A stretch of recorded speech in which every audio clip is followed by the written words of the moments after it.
oil tankers. Tankers are used to carry oil or other products in bulk, oil being the most usual cargo. Tankers जो होते हैं of course oil he carry करते हैं और ये tankers other liquids भी carry करते हैं बल्क में और आजकल के ज़माने में ऑयल तो बहुत इम्पोर्टेंट चीज़ है. The machinery is situated aft to provide an unbroken cargo space which is divided into tanks by longitudinal and transverse bulkheads.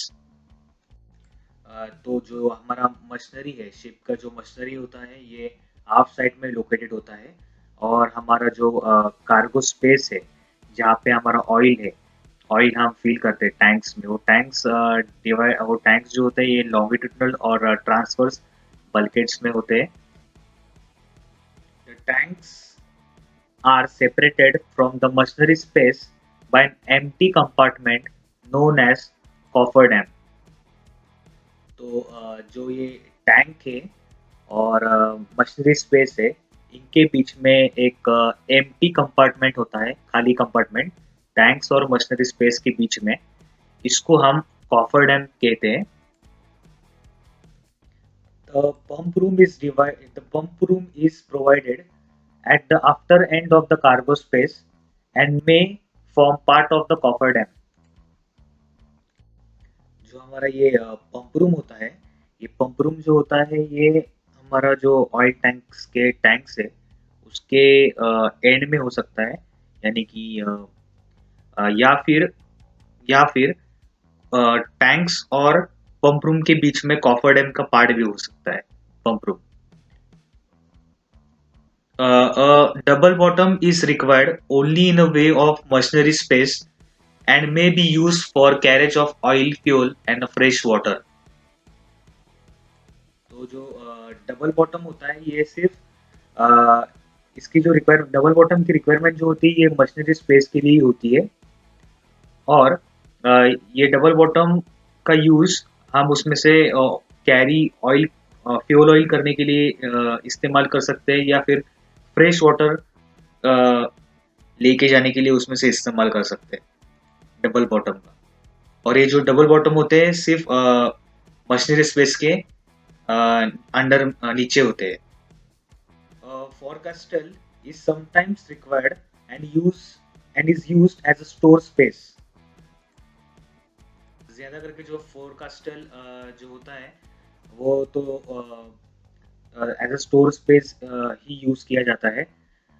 यानी कि कोई डेक पे कोई चीजें हमें टूल्स वगैरह या फिर रोप्स वायर्स स्ट्रोप्स जो भी हमें डेक की कोई भी टूल्स की जरूरत पड़े तो वो स्टोर किया जाता है. ये फोरकास्टल में विंचेस भी होते हैं सब कुछ होता है. The accommodation and navigation spaces are provided at the after end, leaving the deck space unbroken by superstructure and concentrating all the services and catering equipment in one area. तो हमारा जो ये एकोमोडेशन और नेविगेशन स्पेस है वो हमारा half side में located होता है शिप के और जो हमारा डेक स्पेस है टैंक के ऊपर का ऑयल टैंकर का टैंक के ऊपर का वो बहुत ही high material super structure material से बनाया होता है. और जो हमारा कोई भी इक्विपमेंट उस एरिया में जो भी इक्विपमेंट टूल्स वगैरह ये ऐसे ही छोड़ते नहीं है जाके वहाँ उसको स्टेबल रखते हैं. Much of the deck space is taken by pipes and hatches. तो ज़्यादातर हमारे जो डेक स्पेस है ये पाइप्स और हैचेस से ही पूरे भरे होते हैं. जो भी ऑयल टैंकर के पाइप्स हैं आपने तो देखा ही होगा oil tanker. It is usual to provide a longitudinal platform to allow easy access to the fore and above the pipes. Yes, तो जो भी इंसान है वो अगर फोर एंड में फॉरवर्ड में जा रहा होगा तो उसे इजी एक्सेस मिलना चाहिए. पाइप्स इतने सारे ऑयल टैंकर्स में होते हैं ऊपर होते हैं टैंक्स तो उसको ईज़ी एक्सेस मिलना चाहिए आगे फॉरवर्ड में जाने के लिए, राइट? तो ऐसे हमारे जो पाइप्स है ये लॉन्गिट्यूडिनल प्लेटफ़ॉर्म में होना चाहिए। The midsection, the midship section, figure 1.4 shows the transverse arrangement of the cargo tanks. The center tank is usually about half the width of the ship.